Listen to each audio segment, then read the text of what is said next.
On today's episode, we're going to talk about what comes first, characters or the story. So stay tuned.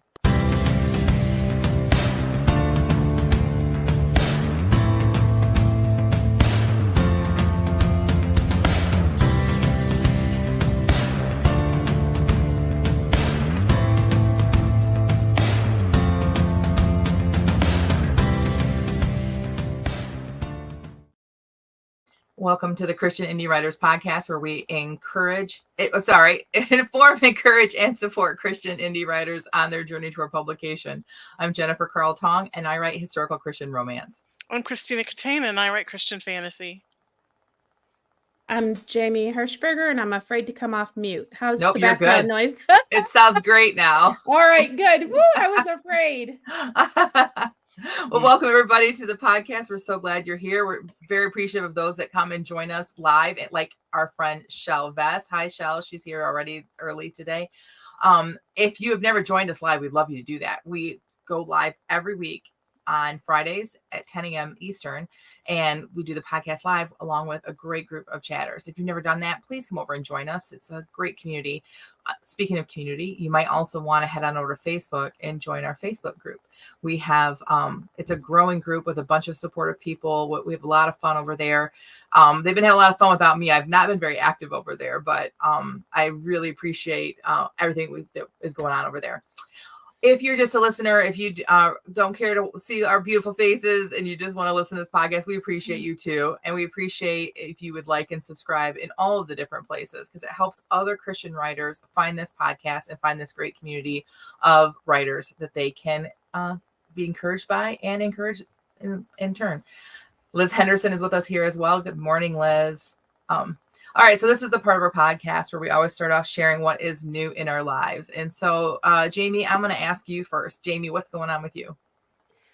Well, what I decided I wanted to share with you guys this week is that I've had sort of I don't know, it's too strong to say it's an epiphany, but as everybody probably knows, or maybe not, I am someone who almost constantly has some kind of an earworm, which means a song that is like on the brain and will constantly nag me and not leave me alone. Mm. And what I discovered or realized is just that one day, like I was in a situation where I didn't really have a lot of thoughts to think. I don't even know what I was doing. And then suddenly, like, the music came up and I'm like, this is hold music. Hold? Like I'm on hold. Like my brain has put me on hold, and now I've got music playing to just fill up the space until I have another thought. And ever since I thought of that, I'm like, oh my gosh, what is the on hold music today? You know? And yeah, I just thought that I would share that with everybody. Are you going to tell us what the hold music is today? Today, it's kind of been a rotating list. There was something from the 80s, which I cannot remember now. I think No One Ever Is to Blame. And then, yeah. And then, If You Believe in Miracles, If You Believe Like I Believe, Jefferson Starship. And, but those are the two that I can grasp right now in the moment. But it's very diverse. That's awesome. It's probably a good thing you don't live with my husband, because he's constantly singing these songs, but then he changes the words. When we were first married, it drove my husband nuts, because I may not know the right words, but I would sing whatever I thought it was, and I didn't care. Like, he felt like it was his job to educate me on the real words, and I'm like, I think he realizes it now, but I'm like, do you not understand that I don't care if I have the words right or not? I just want to say regarding that, what a joy it is to be alive in this age of technology after enduring a whole childhood and teenagerdom of not knowing the lyrics, but having to put whatever in there because you want to like sing along or like be thinking about the song. Now it's as easy as view lyrics when you're looking in your little application or doing a quick Google search, and mysteries can be 30-year mysteries can be discovered and solved. Right, like Little Deuce Coupe, I was sure for my entire whatever that he was saying douche. Oh, wow. I can't believe you brought up that example because one day we all busted out laughing because my mom sang Little Loose Goose to that tune. And we're like, Little Loose Goose. Yeah. As a mom, I really appreciate the fact that I can search lyrics so that I hear my girls listen to a new song or a song I've never heard before. And I'm like, what are the lyrics of that song? And I'm just making sure that like it's appropriate. Because you can't understand them anymore because you're old, right? Right. And I feel bad for my mom because I know that she probably couldn't understand the songs that I listened to, most of which were fine. But I don't know though. Like, I think that my ability to choose decent movies as a teenager is so clouded with the fact that maybe I was just so innocent.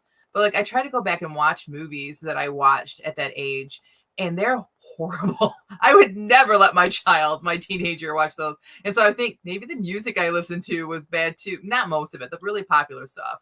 I'm sure it was fine. But did I ever tell you the story about being in my van with all my kids in the church parking lot? And I'm the pastor's wife. And this riff came on in the beginning of a song, and I was like, oh, I used to love this song. And I turned it way up, and it was the Scorpions' Rock You Like a Hurricane. And I cannot even repeat the first line of that song. And so here I am trying to find the power button, and I'm just like hitting everything, trying to turn it off because I was just like mortified. Like, did my mom let me listen to that? Like, I think the 80s parents were just like kind of checked out in a lot of ways. My parents were great parents. I had the best parents in the world, but in a lot of ways they were checked out. My dad bought me the Run DMC cassette tape because my friends had it. So I wanted it, and we got it, and we listened to it in his truck. And I think he was in his own little world because I remember at one point listening going, oh my gosh, did you just hear that? To my brother. And he's like, I can't believe you're playing this in front of Dad. And my dad's like, do, like not even noticing. Like, and in some ways it was deceptive because the music would be just like on the easy listening station. Like they'll play in the workplace office now, Slow Hand by the Pointer Sisters, which by the way is an amazing production, amazing lyrics, very catchy, but is very after dark. The whole theme of it. And when I was very small, my grandmother got after me for singing Angel of the Morning by Juice Newton, but it was on the radio all the time. It wasn't in your face, like, expletives and derogatory terms for women. Like some of the popular music is very easy to spot that it's going to be problematic. It's it was kind of disguised, in some of the music. It probably still is, right? Like just I don't hear a lot of current stuff. Yeah. The song going through my head today is Turn Around. I think that's the name of it. Total Eclipse of the Heart. Yes, because I saw a video of a dog that the person was playing it on their Alexa. Sorry. Cancel. She's about to wake up. On their Dot. They were playing it, and the dog was staring at it, and every time she was saying, turn around, the dog turned around because they had been trained to do that. And so that's what songs I'm stuck in my head. That's a dizzy dog, I'll tell you that. All right. Well, my what's next is I don't know. I didn't even prepare for this. How could I get this far? Well, it's time for the what's up. So you can save your what's next. What's up? Yeah. You missed it. Tina and I were talking about how tired we are. So my what's up is I am full on in home remodeling mode again, and it's just my house is a wreck. But within the next couple weeks, we should have the basement done, which I know, like, yay! But at the same time, it's also frustrating because it's like this should have been done a couple years ago, but we're getting close to that. And so, but it's hard to like cook dinner and to like do other things because my kids are now like we're back full on with the homeschooling, plus we're doing a co-op, plus we're very active in our church, and life is just chaos again. And I was just this morning, I got up early and had my time with the Lord, and I just had some extra time, and I started cleaning off like my dining room table and kind of clean up the room. And I was like, life was so different just a few weeks ago, like before school started. Like, it's amazing how I thought I didn't have free time then until like now happened. I really don't have free time. So yeah, it's just been busy. So that's just my life, but I'm enjoying it. My girls are loving this co-op. back to school. Joelle is taking college courses and doing amazing in them. So yeah, life is good here, but just busy. What about you, Tina? What's up with you? Nothing. Like, my husband goes to work every morning, comes home at 6. We have dinner. He plays his video game. I watch a movie. I fall asleep in the chair. Rough Then life. I get up 2 hours later, try to go to bed and can't sleep. Like, it's just like I got this stupid thing on my head that itches all the time. Oh, it's still It there. stings, it itches, and then there's like a spot where the hair fell out. Mm-hmm. So that's why I have to wear these stupid things, because I have a big bald spot right here. But Athena says that everybody's perfect just the way they are, even if they have a bump on their head.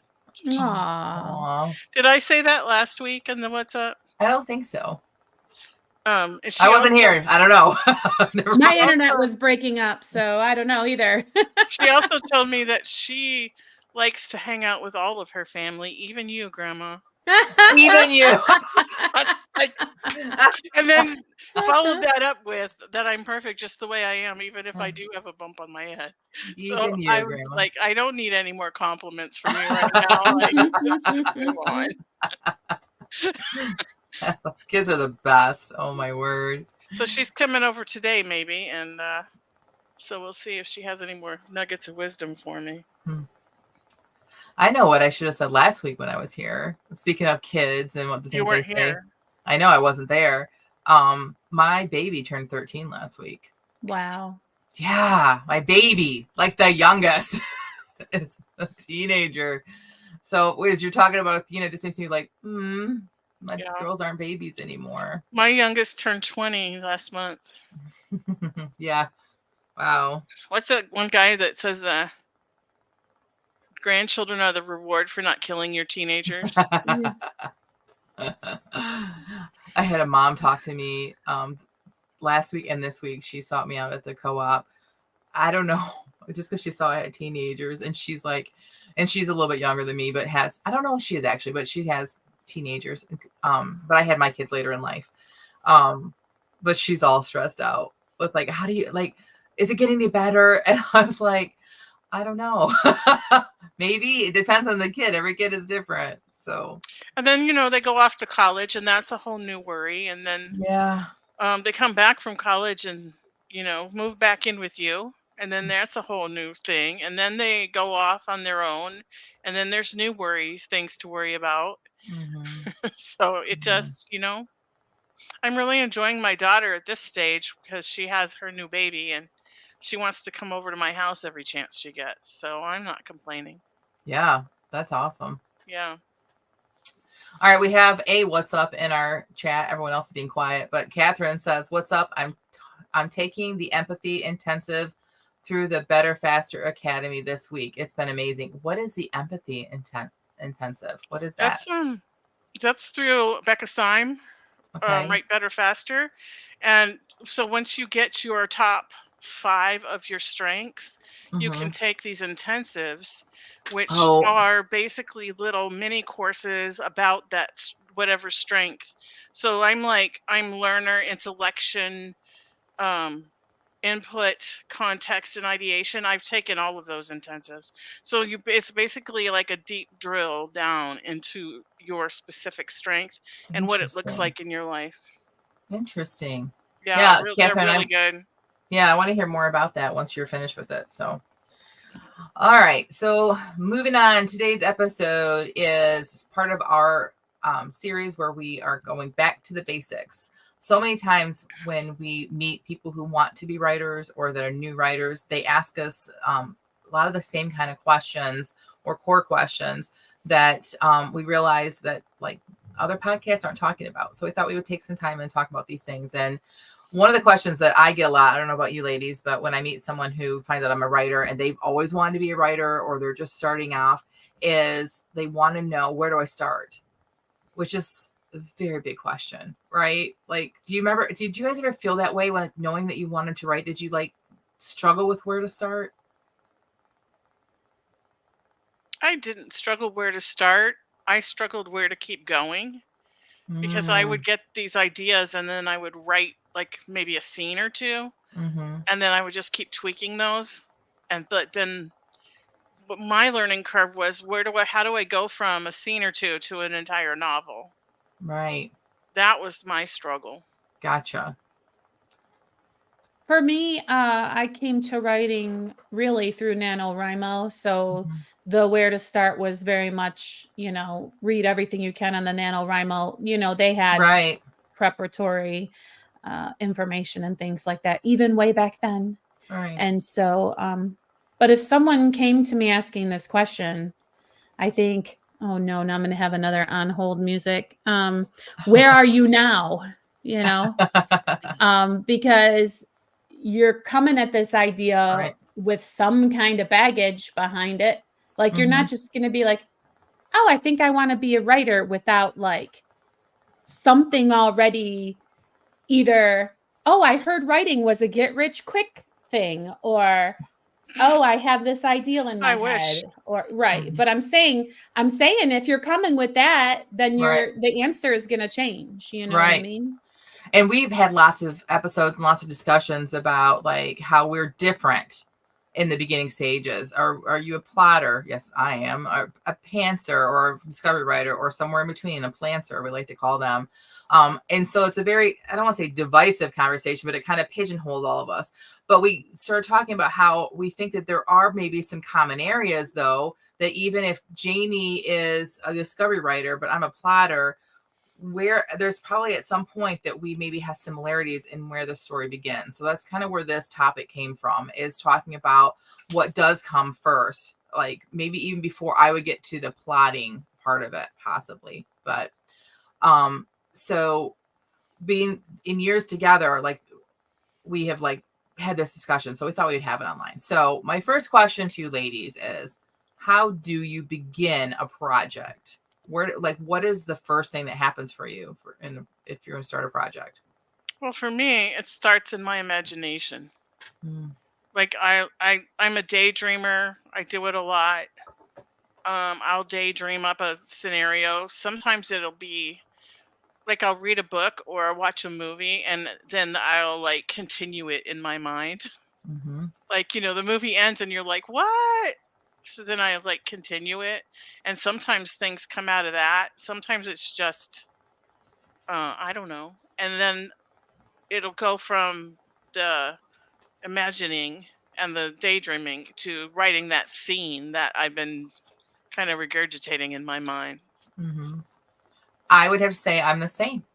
I mine all come from daydreaming, or sometimes I'll read a book and either I think it should have gone a different way, or there's something in the book that kind of inspired me, or more times than not angered me because it was written poorly or not the way I would have done it. Mine all kind of start like that, daydreaming and these ideas. And they usually marinate up in my head for quite a while before I ever put pen to paper, as they say. What about you, Jamie? Well, I'm glad everybody else went first because, well, I'm just going to say what my answer was before I heard the other answers, because my Mm-hmm. answer was going to be like, I write down all the things that I already know. Mm-hmm. So, like, to actually start, it's like, okay, so let's say I had this idea that, Charlie has a loose tooth. So I'll go and I'll write down Charlie had a loose tooth, and then whatever comes out of that, right? Right. And that's part of the discovery writer part of it, is because I'm writing about Charlie's loose tooth and how Charlie reacts to the loose tooth. I learn so much, but my first step is to write the parts that I know. I don't Mm-hmm. worry about having a beginning, which we're going to talk about next week, or what the end is going to be. I Mm-hmm. just get down the bits that I know. All right. All right. I love that. And I think I do a little bit of that too. But that to me is maybe like the next stage. But all right. So let's kind of move into the next question. Then the next question is, when do you know if an idea, or I put a sprint? Because when I say that, like, I daydream, sometimes I also get ideas from sprints. I forgot to mention that. Like, it'll just kind of come out of me because we do a sprint, which is where this new series I'm working in came from. So how do you know if an idea or a sprint will become a longer work? For me, it's if I can't stop thinking about those characters. So I've had lots of different ideas and stuff. And some of them have like come to fruition. Some of them are just still kind of like out there in like a little folder that I have full of sprints, or if I have an idea, I throw I do like a little doc and I put like kind of like what Jamie was saying. I put a bunch of things in there, like what I know about it. And sometimes it just kind of sits in there. Sometimes it turns into more. But for me, if I can't stop thinking about those characters or they keep showing up in sprints, then that's when I know that it's going to become a longer work. What about you, Jamie? Well, sometimes I feel like something is just done and there isn't, that is all there is to say. There is no more. I don't even know what that is. It's the ending of something. But anyway, some stuff I feel like ends up having legs, I guess is the best way to put it. And there is enough to sustain a longer story. Now, see, I write short, so the bar is not so high to cross as it would be for a novel. And the only reason that Analog became a novel was because it just grew more as I worked on it. I was trying to write short and it just was too much to write short. So I feel like the ideal or the story or what you have to say will only be able to carry you however far. And I'm not really one to go searching around to try to figure out how to make it long enough to be a novel. And so those I just would rather not. So then no. So those also end up not getting any other attention. Okay. What about you, Tina? Well, my answer is similar to Jen's in that I get bored easy. And if I don't get bored with the daydream, then it becomes something that I'm going to sit down and work on. Which is probably part of the reason why I'm struggling to finish book 3. Because I'm completely bored with it. And I don't want to even daydream about it. So I'm struggling to get that final chapter done. So That sounds like something that needs exploring. Yeah, that's interesting. Maybe we'll have to do a whole podcast just talking about that, Tina, and figuring out how to overcome that with you. Yeah. I don't know. All right. So seeing that we have some common ground on how we do get started, in general, what does come first for you, the characters or the story? And I'm going to start with Jamie because I think that I know what her answer is. What comes first for you, characters or story? Ugh. What are we talking about? Because if we're talking about when we do a writing sprint, absolutely the prompt will pop either in my head, right? And so I guess I want you to dissect the way that stories come to you or you start to like daydream, or is it normally a character or something, a person or something, a personality trait, or is there some sort of story? I'm not trying to be difficult, but no, the thing okay. is, like, when I wrote Second Nature, it was because I saw a storm drain and I thought, what if a raccoon drank something out of a storm drain and then it gave him like superpowers, which is not at all what the story ended up being about. But that was like the story came first, but that isn't always how it happens for me. Right. So I feel really bad to be like hedging and it depends. And, you know, I don't like to be so wishy-washy about it. But I really feel like I can't say yet because there's not enough of a body of work for me to know. How's that for an answer? I guess I'm still learning that about my own particular process. Yeah, that's interesting because I 100% thought you were going to say character. Sometimes. Well, because I were mostly introduced to your sprints, and your sprints just always seem so character driven, that the story seems to come from within like the character and who they are, what their experience is. And as I'm thinking about it, though, I'm thinking about my nano projects, and I had the Callahan capers, which are shelved but need to be pulled out and dusted off. But anyway, that was character. Love those. But then there was this other story. It was definitely the story, the story. And then what happens is I figure you have to have a voice from which to tell the story. So then I guess the story comes first, and then the character who's going to like give voice to the story grows out of it. But not always. But again, as I'm thinking about it, it's just that one Frank Fargo was very much going to be who he is, and Max Callahan was going to very much be who she is. And then the others are like a concept, like the concept of all the skinny people are dead. Like that was the story. But I love my character, and now I'm more invested that people meet my character than that they read that story. So Yeah, that's how it goes. interesting. All right, Tina, what about you? I just I can't get over, like, if all the skinny people are dead, then does that mean that my body is now the ideal?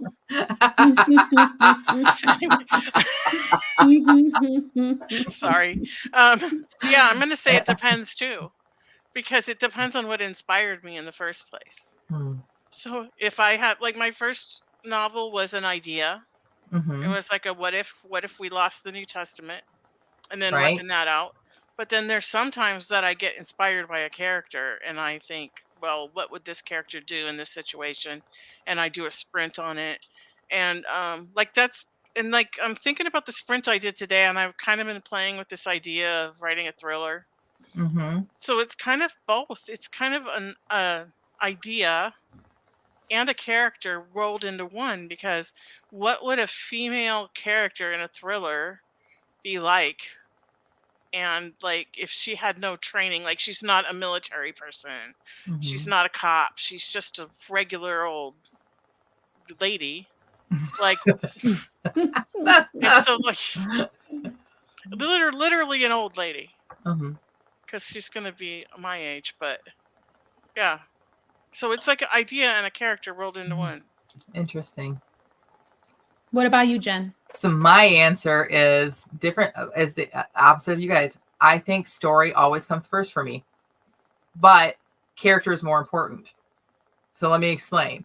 I feel like I had this idea that there would be this female pastor um at some point that back in in a historical novel, and what she would the trials she would go through. But the story doesn't matter if I had never discovered the character of Phoebe, if I had never discovered Will. um I had this idea of her sister having us, like this story. Like I knew there was that she was married to a guy with a limp. So what's the story there? So I figured the story out, but no one would have cared if we didn't learn who John was. Like, yeah, we learn what happened to him, but we have to learn who he is. And so character's more important. So I feel like for me, story almost when it's the idea processing stage, when I'm coming up with ideas and like that, I feel like story comes first, but character is more important. However, when we're sprinting, I think it might be the opposite. I think that my characters kind of show up when I'm just sprinting. And that's why I think that I have kind of so many story ideas out there, because like Marnie just showed up one day and we all fell in love with Marnie, and the Widow McGuire came in. I think that was our first or second sprint ever. And we didn't know what was happening in the story. And I remember you guys saying, like, what happens next? I'm like, I don't know. Because I literally didn't know the story, but I loved this character already. So I think that sprinting is great for that, but it's also bad for that too. Because as I'm trying to like put together, I've written so much of this first book of this new series in sprinting. If you're a fan of the show and you've like watched, like, these characters and you've heard so much about the story, but now I had to put it together as a story because I didn't start there, and it's a struggle for me. The other 3 books in this series are going to be way easier for me, I think, to write, because I'm not having to piece it together, if that makes sense. Like I feel like I have this world already and these people that are already created, but I don't have the full story, if that makes sense. So Yeah, I feel like you say, it's good and bad, because the Right. good is you really know your characters because Yes. you did so much sprinting from their points of view. And Mhm. I feel like that's really gold there, because as you Mhm. said, the story you can, patchwork together or something.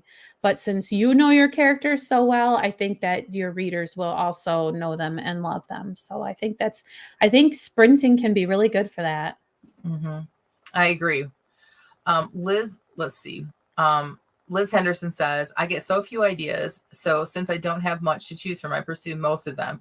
Not that I've done much writing in a long time. We're kind of all in a dry spell right now, Liz. So we feel that. Piper says characters absolutely come first for her. So good. So see, some of us know for sure, you know. Liz also says, it boggles my mind how people can start writing with just a character. If I don't know what in the world I'm writing it will be, I have nothing. Have you tried sprinting, Liz? I'm not saying what you're doing is wrong because everyone has their own way of doing it, but I'm just curious if you've like actually, I know you're a fan of the show. Have you actually sprinted with us? I'm curious to see if you were to really commit to that, if it would make a difference.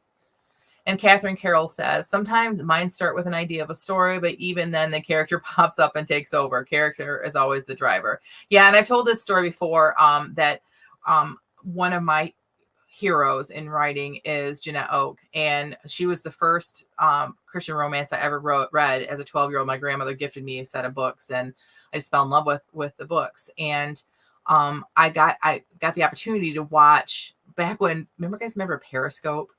Before Facebook Live was even a thing. It was like that. It was its own little thing. Somebody periscoped.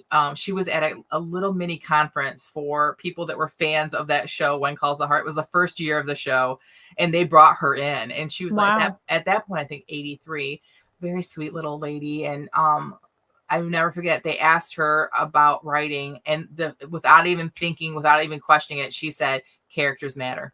This is why my writing has lasted the test of time, because characters matter." And when she said that, I'm like, that's so true. Like, if the story can be the best story ever, but if we don't love your characters, we don't care what they're going through. We don't care what happens in the story. So Liz said she does sprint sometimes when I have the time and motivation. In short, on free time, and with a 1-year-old as in a part-time job. Oh, girl. Yeah. A 1-year-old. Oh, yeah. How is little Tiger doing? So as kind of a follow-up to that little thought chain there of like, how do you possibly write from a character? How in the world can I write if I don't know the world that I'm writing in? Well, my argument would be like, okay, so if you set the timer for 20 minutes and all you know is that this boy who has slinkies, springs on the bottom of his shoes and doesn't know where they came from. Okay. So let's say that's all you've got. Well, if you do a sprint, you will find out. It's really weird how it works. You don't believe it's going to work. So you just sit down and you're right. The boy had springs on his shoes. And then like, never is it the cursor is blinking at you.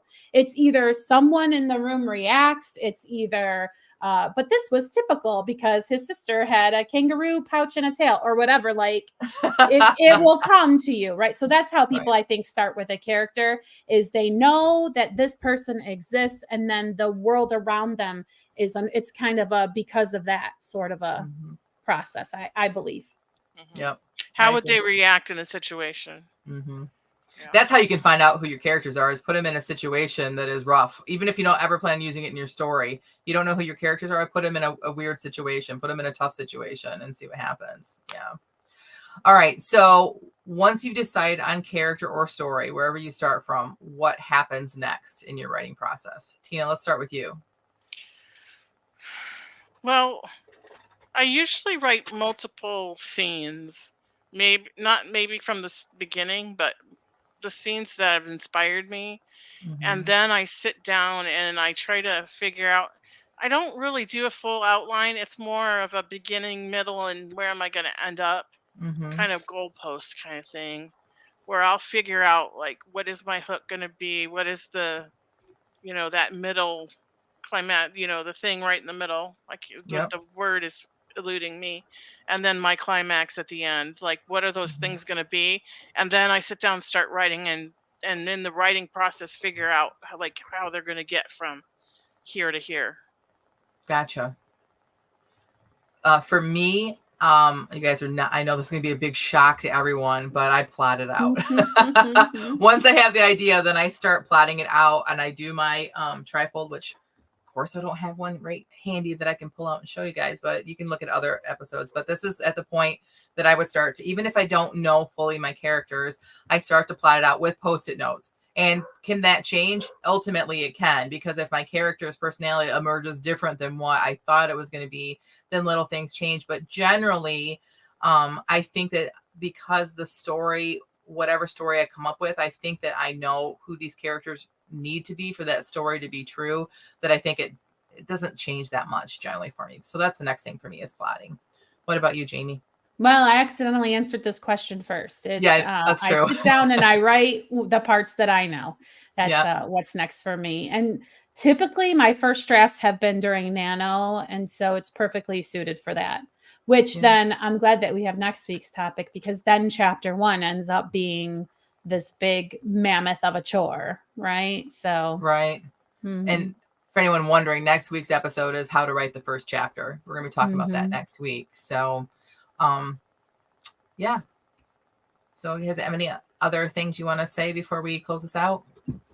Well, we were taught. You said in the beginning, like, what do we have in common? What's the common ground? And it Yeah. really struck me earlier when you made the statement about discovering your characters. Mm-hmm.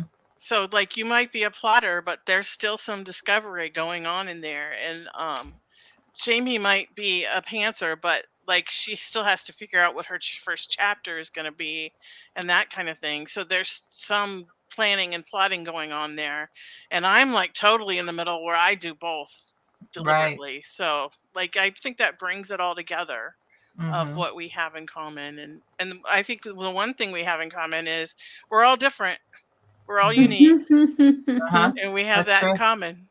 Yeah, I agree.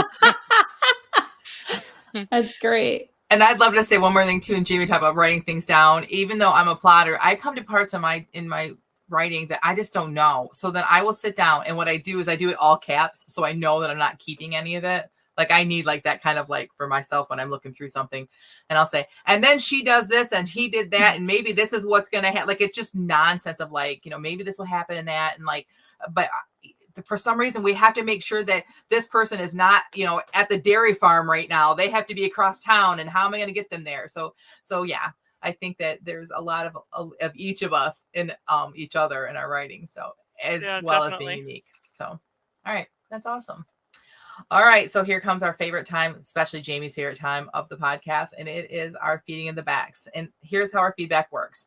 On this podcast, we submit a raw, fresh, unedited piece, and it helps us develop a safe community for receiving criticism, because we each take turns being utterly vulnerable by sharing this live with each other. So because they are new unedited works, we don't give criticism. We only give encouragement. This isn't like a regular writing group. If you're interested in what a regular writing group looks like, we have other episodes about that. This is just for us to encourage each other in our writing, and it's so much fun. And so Jamie, I'm going to have you go first. Share with us what the prompt was and what you wrote. All right. So today we had 5 words to use in our story. And as soon as I find my sprint, I will tell you what they are. Coming right up. Here it is. They were screw, investigation, bond, article, invisible. And I really meant to use one of the words. You didn't use any? No, man, my whole inspiration was the word invisible. Like that's what got the ideal to come to me. And so you'll probably see it kind of alluded to, but again, I just kind of waved at the words on the way by, whatever. Right. Okay, so this is what I ended up writing. She sat in the shadows and watched the jellyfish ballet across the backlit tank. Swoop and swish, swoop and swish. She saw them and yet did not think of them, thinking instead of ballet practice and the endless hours she'd sat in the shadowy corner of the studio, knitting or reading, occasionally crossing the room to peek through the tiny glass window, which was the only portal Miss Susan thought appropriate for access as she put her charges through their paces. She had known she wasn't supposed to be putting her face to the glass, knew Miss Susan worried such parental antics would make the would-be dancers lose focus. But she had waited as long as she could until the compulsion to see what the piece of her heart that thoughtlessly charged into the dangerous open world every single day was doing in that moment was irresistible, and it seemed as though her feet moved to the forbidden portal of their own volition. Swoop and swish went the little ballerinas in their practice outfits, skirts and ponytails swinging, and satisfied she'd returned to her handiwork, wondering whether she had left off on a knit row or a purl one. A shriek rose above the quiet murmur of visitors' voices, automated museum speakers, and aquarium pumps. She turned to see an overwrought mother pushing an overwhelmed and bestrollered toddler making her way toward her. This dynamic duo was accompanied by 3 older children who were chattering amongst themselves, apparently oblivious to the misery of the little tot in the stroller.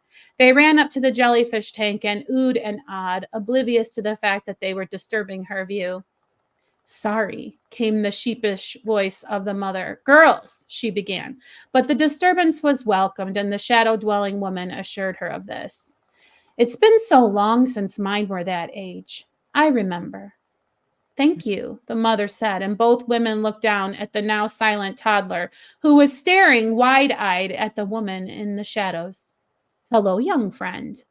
There was no response, only a glance up to mother for reassurance, and then a return of the preternatural gaze. Less than amused to be at the aquarium today, are we? The women exchanged a knowing look. Less than amused to be doing anything lately, it seems. The young mother rocked gently as she spoke, and it was only then that another child, a baby, wrapped closely against its mother, was discovered. I see you have a heart full. It was the customary way she referred to the circumstance of being the mother of multiples. She abhorred those who made the assumption that this was always burdensome, because she knew herself that while it always was, and then my timer went off. Oh, wow. All right, here's what I want to compliment you on and point out to people that are listening, is that you are the master of show, not tell. And when you first talked about the jellyfish and the ballet, my mind automatically was thinking that this was you said that it reminded of ballet practice. And I'm like, oh, little girl, their ballet practice. But then you immediately start using words and terminology that show us that it's the parent, it's the mother, that it's not like you tell without saying, Frederica was the mother of a ballet student. You didn't have to tell us that, but with the words you talked about, sitting in the corner knitting, pressing her face up against the window so she could look and see what they're doing. Like, yeah, that's the thing I really wanted to compliment you on. Well done. Like, you were just very good at show, not tell. Love it. I appreciate that. Yeah, and the part about her being in the shadows, and then she talked about how the little girl just ran out into the world like it was no big deal. Like, you start to see some of her hangups and some of her pain. And then the mom comes in with all the babies, and like her attitude toward that, like there's something really deep going on with this character. And I really want to know what it is. Me too. And I was aggravated that it was taking me so long to get to the ever-loving point. But that's the way it goes sometimes. I felt like I wrote like 800 words. It felt so draggy, but it's not even 500. And I was like, and still I haven't even gotten to the point. It was a little frustrating, but I felt like that was the way with me today too, not getting to the point. But Liz says, before you even start writing, look at Jamie's smile. It truly is her favorite time of the podcast. It really is. It really is. All right, I will go next. And I kind of felt similar to you, Jamie. I felt like it was taking me forever to get where I wanted to go with this. Yeah. And so I didn't get there. I know where I want to take this, but anyway. All right, Widows of the West 1, we're back there. So one thing I did before, as soon as we said go, I started writing phrases using the words. I've never done that before, but I knew that these words could be used differently because, like, I wouldn't imagine that in the Old West that they would have screws, right? But so I'm going to share the phrases right now. I said, screw up her face, like, like when you're thinking or whatever. My word is my bond, for the word bond. Article of clothing. So anyway, I might start doing that with our sprints because that was actually helpful. So the sound was so light, Cade wasn't certain he had actually heard anything. But then it came again, a light, feathery knock on the door. It was nearly noon. His men were all out on the range by now. The only other person around would be Maddie, the freed slave that tended Cade's garden and cleaned his house once a week on Tuesdays. Curious, since it wasn't Tuesday, Cade threw open the door, not bothering to put a shirt on. He'd known Miss Maddie his whole life, and she'd seen him in many stages of undress since childhood. She wouldn't be the least bit shocked at seeing him in his pants and an undershirt. But when he opened the door, it wasn't the old woman he'd expected. It was the widow McGuire. Mhm. If the widow was shocked at Kate's state of undress, she didn't show it. Good afternoon, Mr. McNeil. May I come in? She stood ramrod straight, a pillar of grace and fortitude. I'm not sure if that's the right word. Staring him squarely in the eye. Of course, Mrs. McGuire. Come on in out of the sun. As he closed the door behind her, his eyes surveyed his lodgings from her perspective. Although not unclean, his home couldn't be called tidy either. Articles of clothing lay across the backs of the kitchen table chairs, his breakfast plates still on the table, and the pan used to cook them still on the stove. When she turned to face him, he could see her screw up her face at the display before her, but she quickly removed the expression and blurted out, "Does your offer still stand?" Cade was shocked. "My offer to help at your ranch?" "Yes, of course. And you swear that you have no other intentions than to assist a widow?" "My word is my bond. 3, 2, 1. Very good. I could feel the timer was coming up, and so I just started like doing the dialogue super fast. So I didn't really get in there what I wanted, but anyway. No, I don't think that like I wouldn't be disappointed with that. I mean, especially with the challenge of using the words and the way that you met that challenge. Like, did the ideal of this sprint end up being like, I need to have a scene where she's screwing up her face in disgust, or were you trying to write this? Yeah.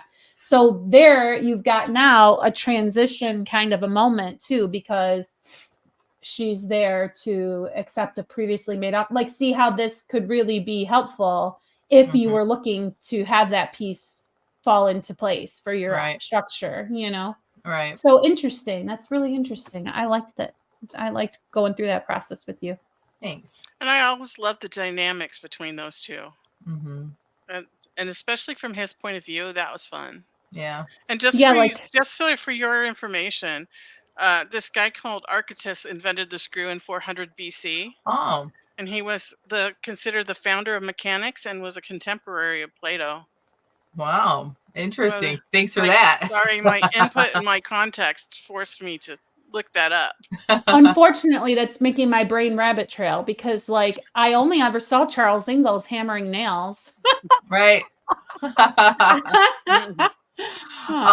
Yeah, I've been wanting to write this scene. I knew I needed this scene where she finally accepts his offer, and I wanted her to be at his place because I wanted to see the contrast. She has this little tiny place that's falling down around her, but it is like super clean, and she does like, you know, she's got curtains in the windows and it's very feminine. You can tell a woman lives there. In his place, he's got a big place. He's got more money than her, but he's like, there's like hardly any furniture in there, no curtains, because, you know, who's he got to hide from? He doesn't care if anyone sees in his windows. You know what I'm saying? Like, I wanted to show that difference, and I wanted him to see her reaction too. Yeah, what I want is much later in the book, close to Happily Ever After, for him to be like, remember that day you showed up and I was in my underwear? And for her to be like, oh my gosh, I didn't even see what you were wearing because I was so worked up about having to come to you. You know what I mean? Yep. Because like this little scene doesn't explain that. Like, why is she not reactive to him being in his underwear? Right? Do you know what I mean? And so anyway, yeah, it's really it's raised the right kind of questions for a reader, I feel. I think that where I'm going with this, and if I have more time, in which I will, I'm going to write some more on this, is that I want him to be super uncomfortable and feel almost like sheepish, this big, like he's a big guy, right? And him to feel like this little bit of a woman, like he just is super like embarrassed, like almost like he wants to cover up kind of a thing, you know? And then before she leaves, like, she's gonna realize that he's like, you know what I mean? I want that moment to where, and then she gets flustered. Yes. Yeah. Like, because she's like very like, you know, tough, and she's gonna like, this is what we're gonna do. Okay, fine. And then all of a sudden, like, you know, the whole blush happening, whatever. So yeah, you can feel that like chemistry / tension. Like, you didn't have to go into details, just the fact that he thought it was someone else and he was in his underwear, and there she was. The good thing about that also introduces another character that I had to somehow fit into the story. So when she shows up next book, it's not like, where'd this person pop up out of? So yeah, like that, I was like super happy about that too. These little things that happen in sprints that like are just super helpful. Okay, so Shell said about your writing, Jamie. She said, Jamie, so many great details that make the scene so realistic. Agreed. Thanks, Shell. And then she says, love this, Jen. Great moment. Thanks. Appreciate it. All right, Tina, it's your turn. What did you write? I didn't get to the point either. It's And just one of those days. I didn't use any of the words, but like investigation and Bond kind of like, there's like the feeling of that. So, you know, like James Bond. Mm-hmm. So, anyway. I can't talk right now. I'm in the middle of something. Okay, sorry, Robin's phone beeped, indicating Ethan had hung up. She stared at the phone, not quite believing he had just hung up on her. What could he be in the middle of that would cause him to be so abrupt? It was so unlike him. Maybe he's got a woman over. Robin immediately dismissed the thought, not because of the twist of jealousy in her gut, but because it didn't match up with the tone of his voice. Robin began to get that feeling, her spidey sense, she jokingly called it, that popped up when something wasn't right, as if her brain was flashing a warning, danger, danger, danger. Robin jumped up from her armchair and hurried up the stairs to her room. She could see Ethan's house. The downstairs lights were on, but there were no people visible.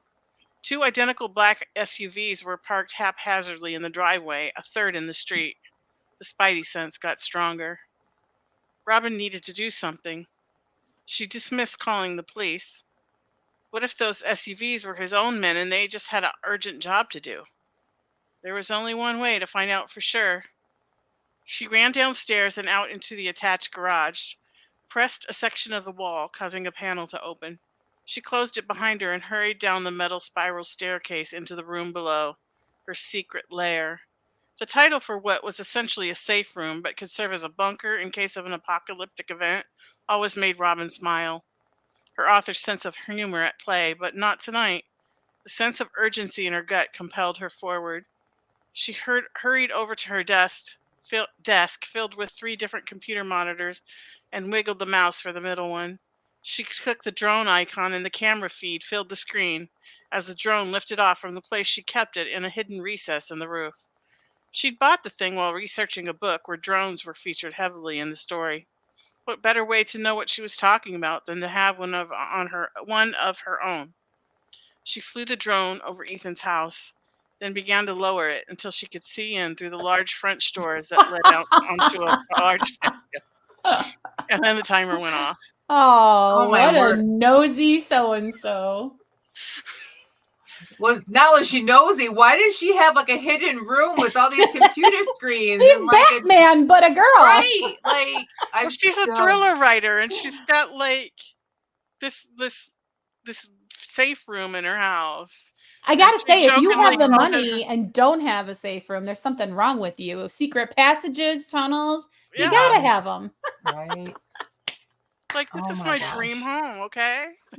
I like that, Tina. I did too. It left me with lots of questions, but now that you say she's a writer, but because in my mind I'm thinking she's a superhero, like, and like you're just revealing it now, and I'm like, well, if she's a No, it's her superhero. imagination at work. Like, it's Yeah. just a safe room, but Gotcha. she calls it her secret lair. And it's one of those Yeah. things that, like, if I was getting this chapter in the right order, that would have made total sense to me. But the writing was good, and it makes me like, I love this character already. Like, I'm surprised she didn't like go. I thought she was gonna go sneak out, like, and like be in the bushes or whatever. This is even better. Who needs to be in the bushes if you have a drone, right? Yeah. I Yeah. like- Place like, why would she have a drone if she wasn't like in law enforcement or whatever? Well, because she was researching. I love it. And I love that there's so Right. many possibilities with this character. And like, I mean, I'm not gonna say it's like Amelia Bedelia, but it's almost kind of like she's accidentally, equipped to crime solve. Like, she didn't mean to end up being everybody's hero, but she fell backwards into it because she Right. was first writing thrillers, and now her life is a thriller, which also would make her extremely happy, by the way. right. Like, she needs to have the evil of I was thinking Perot. like she could do stuff that she had written in her books. Yeah. Like her character. Oh, my character did this one time. I wonder if I could do that and like try to solve the. So like, You know what's so good about that too is that if half of the stuff that she like wrote about wouldn't work.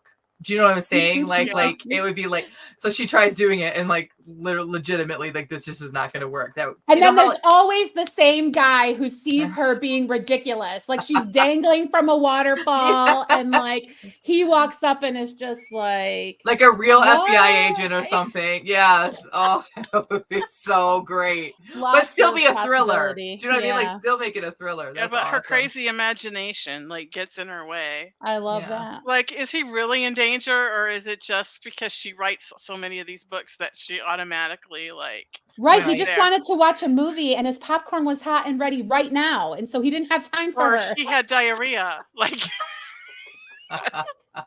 Right. But then at somewhere along the line, her like eccentric and like obsessiveness over like this kind of stuff like actually solves the crime too. Like Yeah. that, just love that idea. It's so great. Michelle likes it too. She says, hilarious, Tina. I want to know more about this eccentric woman. Yeah, you do that kind of funny very well, Tina. Yeah. thanks. And Liz says, but is her nosiness justified? The world may Hmm. never Doesn't know. matter because I need to know. Yeah. I need to know if he has a woman over there, and I'm going to send my drone to find out. That's what I would do. But, you Yeah. know, Hey Tina, what would be the worst that would happen if you just stopped writing book 3 for now and you went on to a new series and you came back to book 3 much later? I wouldn't sell book 3. You wouldn't, right? But it's No. there. It's ready for you whenever you're ready. I'm not selling book 1 or 2 right now either. So there you go. Well, I'm just saying, like if you're just at a standstill, move on to something else. Yeah. I mean, there's nothing saying that you have to put book 3 out, right? Like, Yeah. Well, I have to say goodbye and I'll see you guys next week. Bye for now. bye. All right. So Tina, what's gonna go? So we could explore that some more, but maybe next week we'll talk about that some more. But what is next for you? What's coming up this week? Well, my daughter and the baby are coming over today, and maybe Athena. Athena has had Yay. a little bit of a cold, Oh, a sore throat. So does she still come over on the weekends with you, yeah, even though it's not summer? yeah. It's a little bit different because she's got school. Mm-hmm. So we can't get her till later in the day on Fridays. Mm-hmm. So it kind of cuts down on some of the stuff that we can do, but and it's her dad's weekend. So my son's coming down tomorrow to pick her up for his Oh, okay. weekend. He lives about 2 hours north of here. Mm-hmm. So I don't know if she's gonna stay at her mom's till he picks her up or come here. I haven't talked to her mother yet. So Mm-hmm. and I know her mom just had surgery, so she might wanna get rid of her for she's also got a newborn, so Oh wow. she might need a break. So we'll see Yeah. what happens. I have to contact her when the podcast is over. Okay. And I really want Monday morning, I just want to get up and come in my office and do some writing. Mhm. And even if I don't like maybe I'm just gonna give myself permission not to work on book 3. I think that's what's best. Honestly, I think that like there's no shame in that. Move on to the next series, and then at some point you will not be bored with that book, and you'll want to come back because you put so much into it. You'll Right? be It's ready to come almost back. done. Like there's Yeah. literally like probably about 10,000 words left. And if you've been praying about it and it's still not coming, maybe it's God's timing that you don't, because maybe like you need to have some different experiences in your life or something that will flavor it differently the way He wants it to. Who knows? Yeah. So, all right. What about Well- you? What's up next for you? So I would love to say that I'm going to like throw myself back into writing, but this next month is going to be absolutely crazy for me. I have my daughter who turned 13. We're supposed to be having a birthday party for her, and that's why we're trying to finish this basement because she wants a sleepover. And mind you, I was super happy that she wanted that because like that's the motivation to get this room done, this basement done, right? But so we have that, and then I have my oldest is turning 18, and she wants to have a sleepover, and so it's just craziness here. So on top of that, I work for my church, and we have our anniversary coming up. It's just everything is just crazy right now, and just everybody needs a piece of me for like the next 30 days. Mhm. And I feel like I just need to get through these 30 days or so, and then we'll almost be at Nano. So maybe that's what's next for me is trying to like get what I can get done. Yeah, maybe I just need to get what I can get done on book 1 right now and look ahead to book 2. I don't know. Yeah. It'd be nice if I could find time to do that and and then start on book 2 for Nano. But my girls are going to a co-op now that I don't have to participate in. So my thought was I would start writing for sure all day long on Thursdays. But it's hard because there's a lot of moms there that like I've kind of connected with, and like I needed to go grocery shopping and I felt bad leaving because one mom was like, "Are you not coming back?" I'm like, "Oh, maybe." And so I don't know, like maybe I'm supposed to be there and be for my girls. I don't know. So be praying about that. Hard. Yeah, because it's a short amount of time that you get to do these things. You don't homeschool anymore because you don't have any little ones anymore. I know. So I have like 4 bins full of homeschool stuff in my closet. mhm. I need to sell it or something, but it's just sitting in there. It makes me kind of sad when I go in there and look at it. Like I don't get to use these notebooks and these little workbooks and these. Yeah, that's rough. Yeah. So, all right. Well, that was a great episode. I actually really enjoyed that. I hope everybody else did as well. Yeah, me too. But as Jamie alluded to, next week we're going to be talking about how to write the first chapter. So we hope you guys can all join us then as well. But until next week, may your pen be prolific, may your deadlines be met, and may all of your words honor Christ. Bye now.